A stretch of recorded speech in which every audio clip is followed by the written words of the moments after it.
Good morning, everyone. We're here to do some training and to do some real estate updates. The biggest topic I'm going to go over today is winning a bidding war.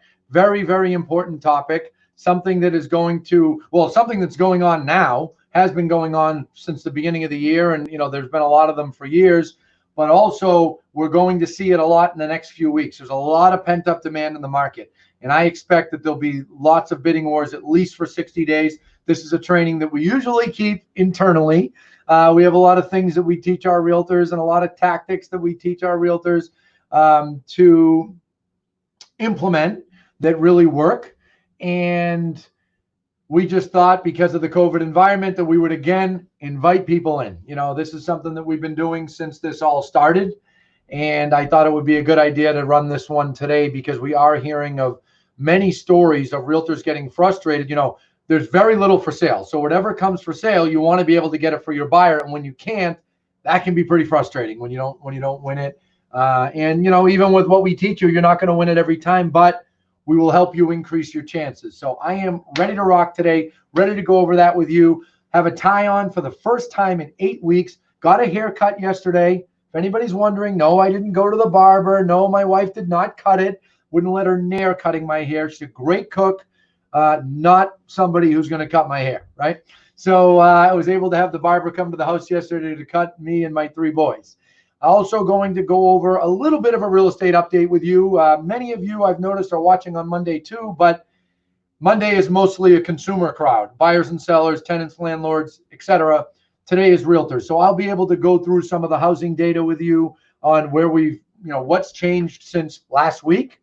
And I'll be going over that with you today for Massachusetts, for New Hampshire. We are seeing the market pick up, no doubt. Things are kicking into gear. Things are happening, but it's important that we, keep everybody updated, because the knowledge is the power. Okay. On Friday, I'm going to be doing a training on Zoom, and the training is going to be called, or based around still having a big year.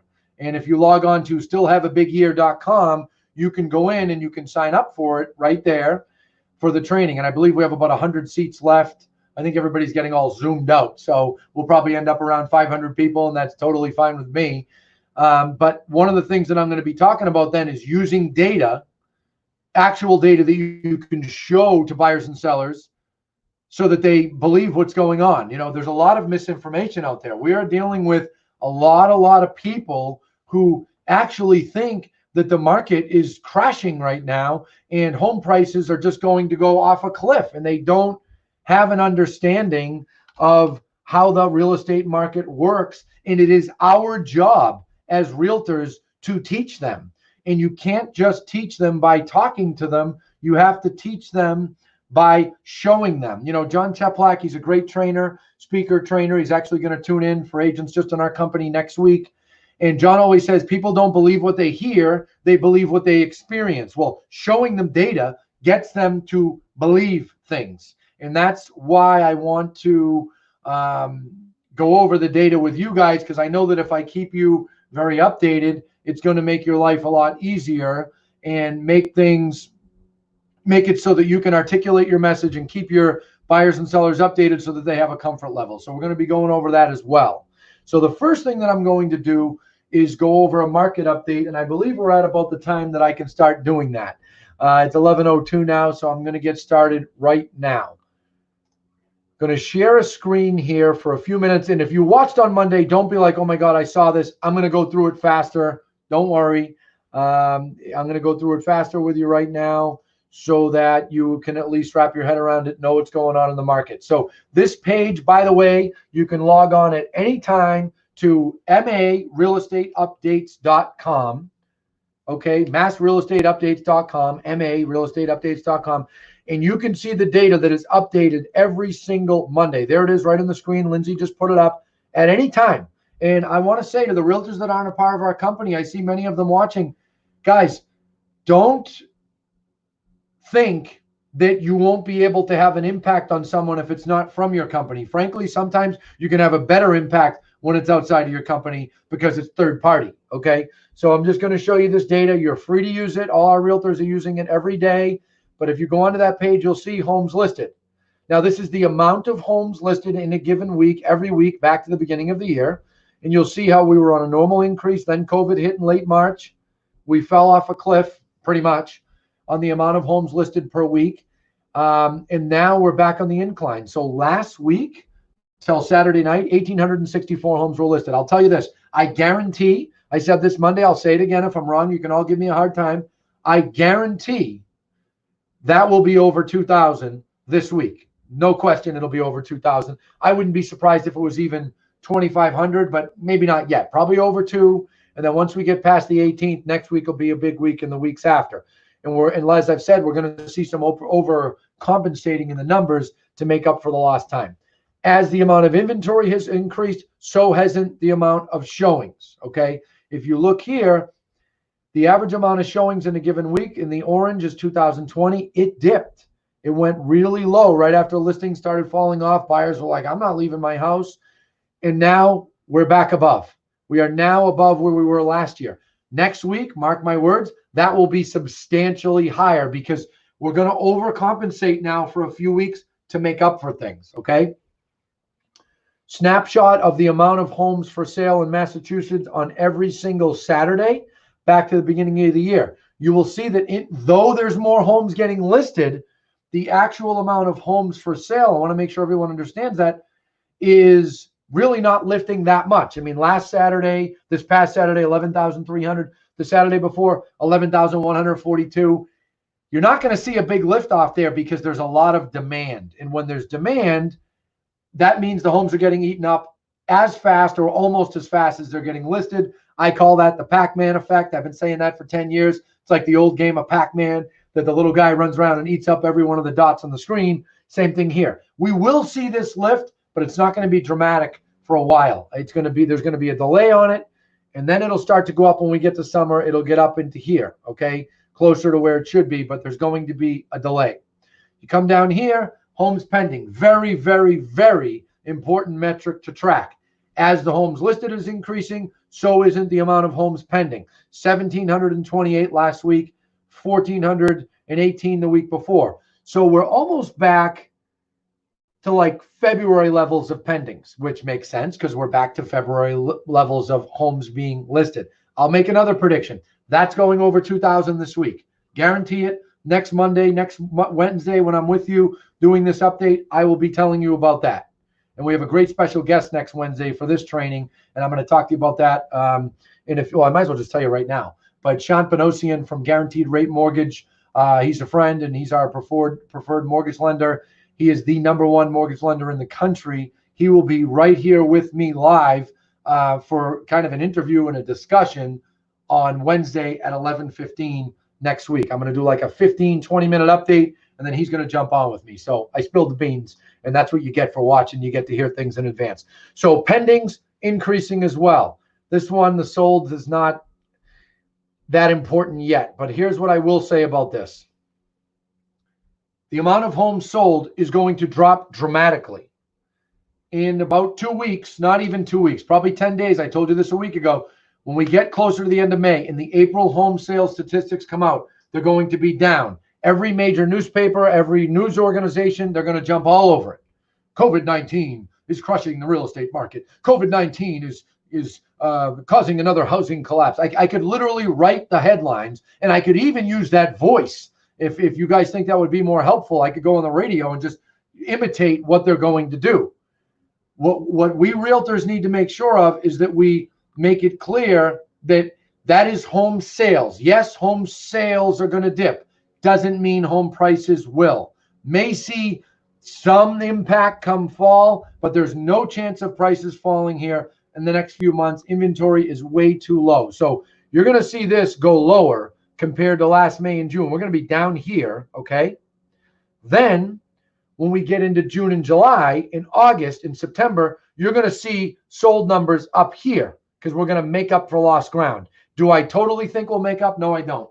I don't think we will. I do not think as many homes will sell this year as the years past. And the reason is there is going to be a certain percentage of sellers that are going to say, I'm waiting a year or two. I didn't care if I sold this year. I wanted to, but I don't care. I don't know how many are going to say that, but I will tell you this. We've been selling about 105,000 homes a year in Massachusetts for the last few years. I wouldn't be surprised if that went below 100 for total homes sold, but I'll get into that deeper in the summer and be able to show you guys data as to why I think what I think. This is the percentage of homes going under contract per week. You can see it went up to 15%. Average prices don't really matter yet. We did add something down here. I want you to know this. So last week I showed you March 19 to 20, April 19 to 20. We don't have the sold data yet for April, but I want you to see this. This is important. May 1st to May 10th, 2020, compared to the same time frame in 2019.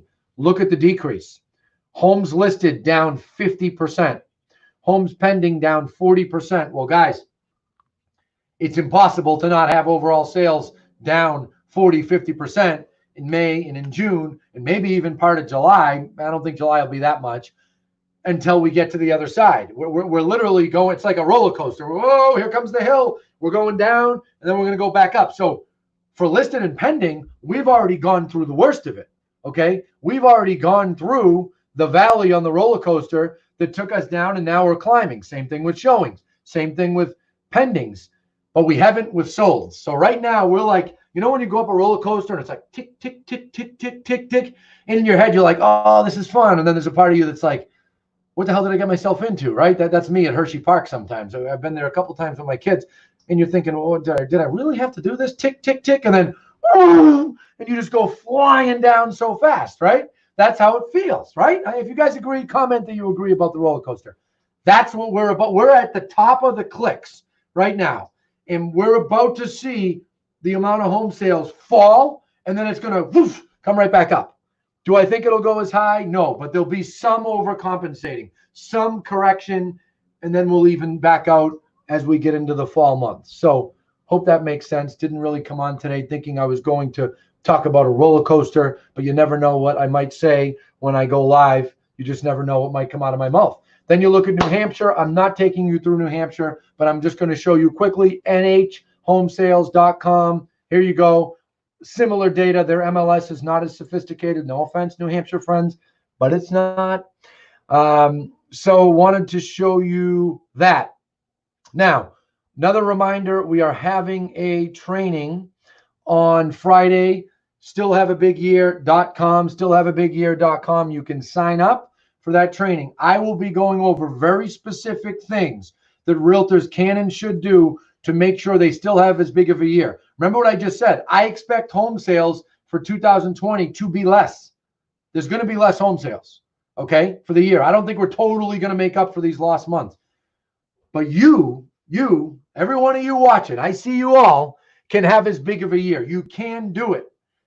But you got to operate in a certain way, and there's certain things you've got to put in place, and you've got to put in place immediately to make sure that you do that. And that's what I'm going to talk to you about.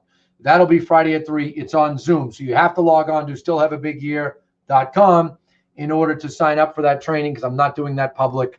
I would like to be able to speak more freely and really do more of a private training like I usually do. We do trainings all over the place once a month. I did one in Worcester. We had the South Shore scheduled. I did one up in Chelmsford. We had a ton of awesome people there. And then we had to get rid of our whole schedule, and that was disappointing. But anyway, back in focus. Let me jump to the next topic, which is bidding wars, okay? Want to talk to you about this.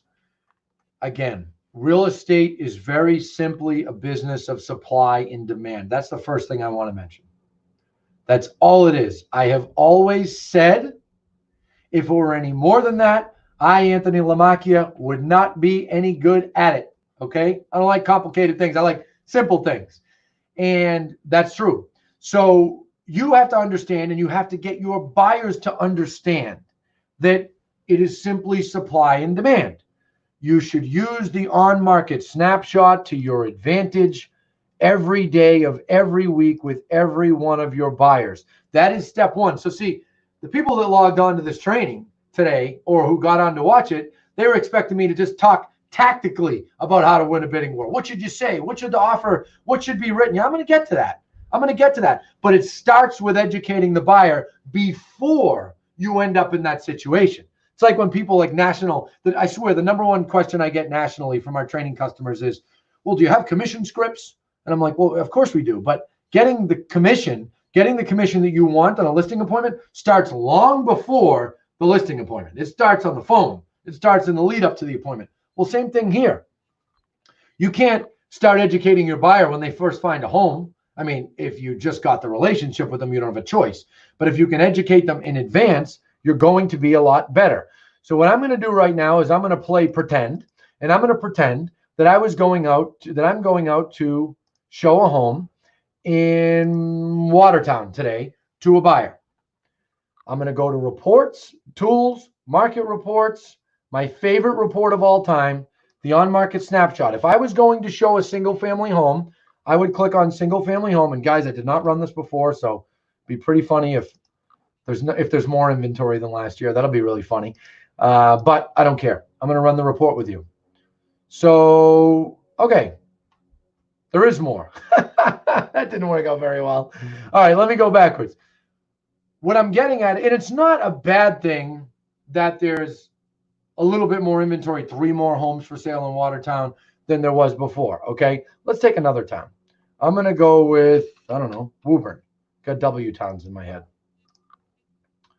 So Woburn looks even, okay? 19 homes, 18 homes compared to last year at this time. That goes to show that in the last week, more people are listing their homes, okay? The point I'm getting at is you have to make it clear to your buyers that there is a low amount of inventory. And because of the low amount of inventory, you are dealing with a situation where, I'm going to do all of Massachusetts 1 year ago, you're dealing with a situation where your buyer has to stand out, okay? If your buyer doesn't stand out to the seller, why are they going to take your offer, right? You have to provide them with all the right things. Okay, this is, well, this is interesting. I wasn't expecting this. Is this right? Now I'm really caught off guard. All right, this says there's 7,000 on market snapshot, Massachusetts, 7,000. I don't believe this is right. I think MLS, something is wrong. I guess that's what I get for running I'm sorry, single families. Okay, sorry. That makes sense. That's a good stat then. I was like, no, there's 11,000 homes in the market. I started getting nervous. So right now there's 7,000 single family homes in the market in Massachusetts compared to a year ago when there were, we're going to look in a minute, 10,761. Do you see that? Many, many cities and towns, there's a difference. Guys, you can manipulate the time frame to your favor to make your point to your buyers. If you run the report and it doesn't totally justify what you're trying to explain, you can change the date. You can look a month ago, 3 months ago, 4 months, whatever it may be, a year ago. But think about that in Massachusetts right now, single family homes for sale, 7,286 compared to 10,761. Now, if I go backwards and I run all of Massachusetts, singles, multis, condos, watch what happens. This matters. This matters to getting multiple offers accepted and winning bidding wars, because I want you to work with your buyers to get them to understand. What a lot of the feedback that I'm hearing from our realtors and realtors outside the company is, well, buyers think the market's crashing, so they're waiting, or some are buying, or some are, well, I'm not offering over asking. The whole economy's crashing. You need to show them this. 11,000 homes for sale in the market right now, 15,700 a year ago. Guys, that's like 40% less inventory. They have to understand that. And it's your job to explain that to them. So the first part is education. Very, very important that you completely educate them so that they know what's going on in the market. They understand the fundamentals of supply and demand. You also should show them comps in the neighborhood. It might be early in the season. I was texting with one of our top realtors last night who said, God, some of these houses, I don't have comps because they haven't closed yet. She said, I'm going back a year. Well, if you need to, do it. I mean, that's fine. You could go back a year. Then you could show them a sold report and show them how much prices have come up in a year, right? You could do that too. So have that in mind. That's the type of thing you should do. Now what I want to do is I want to jump into bidding wars and how to get your buyer completely ready to strike. This is a blog that we have on our website. If you go to our website, lamacchiarealty.com, you can go to, in the search bar up top right corner, you can go and search Ready to Strike, okay? Oh, thank you, Lindsay. If you go onto that page, you'll see there's a video with me talking to buyers, but I also go through the various tactics that buyers can implement to improve their offer, to get it so that they have an attractive offer. And this is a little bit of a dicey road with a buyer. Okay. Some people would say I'm crazy to do this training public, but I want other realtors to hear it. I want to help. I have a lot of great fans watching right now who've been very good to me, and I want to help you with your businesses, whether you're at our company or not. I want to help you. So if you look at this, it takes you through all the different tactics. I'm not going to read every sentence, but it talks about having an updated pre-approval letter. Have your lender keep your pre-approval letter current within 20 days. When choosing your lender, make sure it's a lender that's committed enough to go to bat for you during a bidding war. They should be well-known, well-respected, blah, blah, blah. It goes on and on. So pre-approvals need to be updated. If you can get it property specific, that will help. You want to have it be property specific if possible, so that it shows that you really got one for that specific property. It also tells your buyers, hey, you need to be readily available to see homes. You know, I remember 10 years ago, for those of you that weren't in the business then, totally different dynamic. The idea of a seller saying, you can come see my home from 11 a.m. on Sunday to 1 o'clock, and I will review offers Monday at 12. Yeah, that didn't exist unless you dramatically, if you priced very much on the low side on purpose. That didn't happen. Buyers were like, yeah, I'd like to see your home. I'm interested. I get out of work around 5. But, I like to go home. Can I come over there in 4 days and see your home? And you know what the sellers did? Sure. What time would you like to come? Okay. So all you watching, remember I told you those stories, because someday it'll go back the other way. I don't think it'll be this time. I think in the fall, we'll see some slowness. We'll see some more evenness between buyers and sellers, but I don't think that we're going to see some massive housing collapse with attitudes totally changing back like I just explained. So your buyers need to be readily available to see homes. They also should compose a personal letter, talk about how they like the home and they'll take care of the home and so on. You got to be careful with personal letters. Word to the wise. I want to make sure that agents are aware of fair housing. Don't be going in there and saying, I have a family of 4, blah, blah, blah. No. Careful, careful. Don't violate fair housing.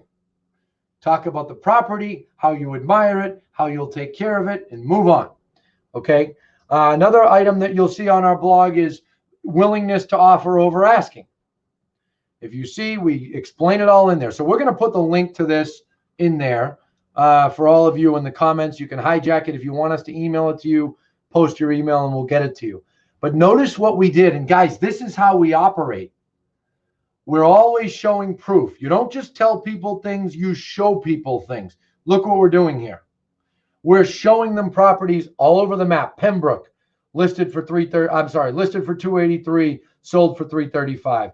Dracut, listed for $289, sold for $303. Chelmsford, Porter Road. Funny enough, I sold the property there 10 years ago, back when I was selling. $299. Sold for $349, blah, blah, blah. Waltham, blah, blah, blah. Looks like we need to update those a little. We'll get that done now that I mentioned it. But bottom line, we're showing them this, okay? Escalation clauses. We're explaining to them. You could say, my buyer is willing to pay X dollars. I'm going to show you a different way that we look at this in a minute because we have a document as well. But my buyer is willing to pay $2,000 over the highest offer up until X price, okay? Meaning my buyer will pay $2,000 over the highest offer up to $650. You should put an up to. Make sure that you do that. It's very important to do that. That's an idea that you can have. You could also consider waiving home inspection. Be very careful, very delicate with that conversation with your buyer. You don't want to look at a buyer and say, well, you better not do a home inspection if you want this. Careful. You don't want something to happen, but you could discuss it with the buyer, inform them that other people are waiving it. You could say to them, hey, I have a question. If the home needs a new boiler, are you going to buy it? Oh, yeah. Buyers always do this. When they know there's many people interested, they'll say yes. Okay, if it needs a new roof, you're still going to buy it? Yeah. Let's say it had some termites or something. You're going to buy it? Yes. Okay. If the outlets aren't grounded, are you still buying it? Yes. Okay. Well, I have news for you. That's the 4 most common things that come up in a home inspection. There could be many other things that come up. There could be something wrong. I don't want to dissuade you from a home inspection, but I'm just letting you know what the most common things are, and I'm letting you know that the people you're competing with likely aren't doing an inspection. Shorten contingency time frames. That's another tactic. Be careful there with mortgage. Right now, we're in obviously this was written 5 years ago or 4 years ago. We're in a situation now where you need to be careful about the mortgage contingency time frame because they need time. Discuss it with your mortgage broker. I can't emphasize the importance of having a very, very good mortgage broker, especially in challenging times. See, that's the good part of bad markets. You know, the best rise to the top. And I said that weeks ago. If we see this market, if the economy stays in a prolonged slowdown and the economy slows down, I got news for you. The realtors that are top players, they'll get even busier. And if you're not a top player right now, get yourself there because you'll rise to the top. And that's part of the reason we're having Sean Panosian from Guaranteed Rate Mortgage come in and do an interview with me next week, right here with you guys, 7 days from right now. Him and I are going to have a discussion about mortgages and all different things you can do because we're going to stay on this topic. You could increase your down payment. Make sure to be flexible on closing date. I got news for you. I just locked down an offer on a property somewhere that I've wanted for many years. One of the reasons I got it was I made it easy on the seller. I said, hey, I'll close when you want. I'll take the tenants. You don't have to do anything. I made it easy. The easier you make things on sellers, they're more likely that they want to work with you. You could talk to them about use and occupancy agreements, you know, allowing a seller to stay in the property for a period of time. See, right now, here's something that's going on in the market, and we're probably going to spend some more time on this next week or the week after. There's an abundance of sellers that are also buying, but they're not listing because they're like, well, I don't see anything out there to buy. It's a problem, and it creates like somewhat of a log jam, and it creates this like vicious circle. So that's tricky to deal with, and you have to make sure you're exposing your buyers to everything. There's also a Channel 5 segment that I did 2 springs ago talking about having your buyers ready. That's in there as well. Again, if you'd like us to email this to you, we are happy to.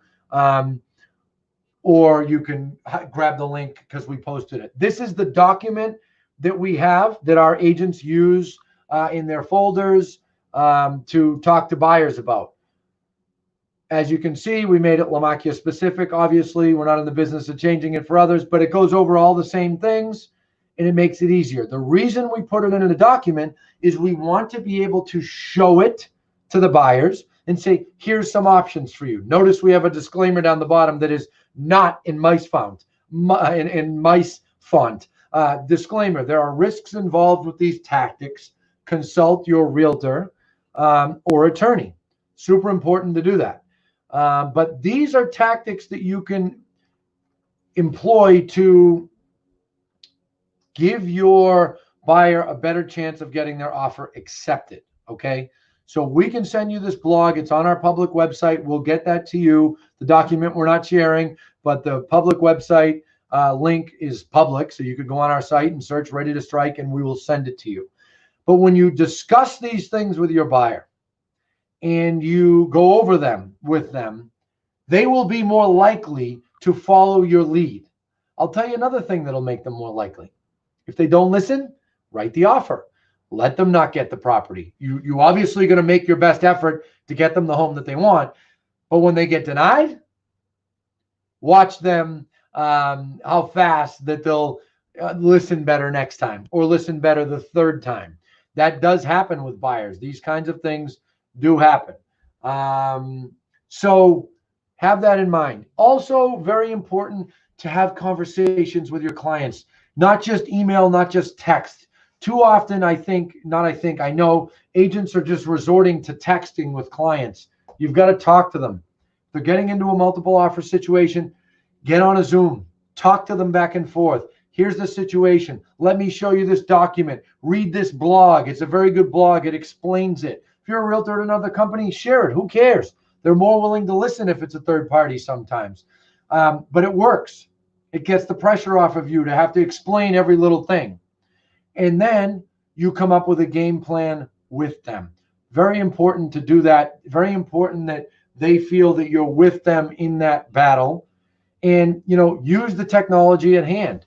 We had, and for Lomacchio Realtors listening, I've said it 10 times in the last 2 months, Adam, our IT guy, is working with tons of our realtors to train them on how to get good at setting up Zooms, getting their cameras ready, using Microsoft Teams, intercompany. Like, there's no reason with all the technology that's out there that you shouldn't be using it to talk to your clients, even if you can't talk to them face-to-face on the side of a curb.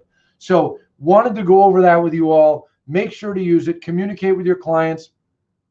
Other tactics that you can utilize to get your offers accepted are your dealings with the listing agent, okay? And we have this is a whole training in itself in our training system. I'm going to touch on some of the high points. You want to have good rapport with the listing agent. I talked to an awesome agent of ours 4 days ago, and she said to me, I met the listing agent. There was an open house, and it helped me get their offer accepted. Well, of course it did. And that realtor said, that's something I learned in the training I wasn't doing before I came here. Well, that's understandable, but the FaceTime helps. So if you can friend the listing agent, be friendly, send them a nice, tidy offer packet, updated pre-approval, nice, explanatory email. If the buyer is good about adjusting the closing date, mentioning that listing agent. Is there anything other than price that is important to your seller? See what they say. If they say, yeah, I know it's a crazy request, but my seller would really like to close in August. Today's May 13th. Well, plenty of buyers would be willing to do it to win a bidding war. So my point is, it's all about the communication. Make it easy on the listing agent, okay? One of our VPs in our company was the leading listing agent 10 years ago when I had a team. And she used to say, I don't have any problem admitting it. I do all I can to get the sellers to accept the offers of the realtors that are on top of things, because that's what's better for sellers. The realtors that send the stuff in, the realtors that make it easy, those are the offers that I try to get accepted. So those relationships are very important. And that's why it's critically important that you have a good rapport with the listing agent, be on top of things, get back to them when you show the home, be very respectful, make sure it's locked up correctly, key is in the lockbox, make sure you go about things the right way, shut the lights off. If they're having you shut lights, some sellers now are turning the lights on that they want on, kind of depends on the situation. The point I'm getting at is you want to have a good rapport with that listing agent. So I'm going to take questions in about 2 minutes, but I just wanted to discuss that with all of you and have a chance to explain it, because I know that if you implement those kinds of things, it'll make a tremendous difference in your business. So what do we have for questions? I have 5 or 10 minutes to go over questions.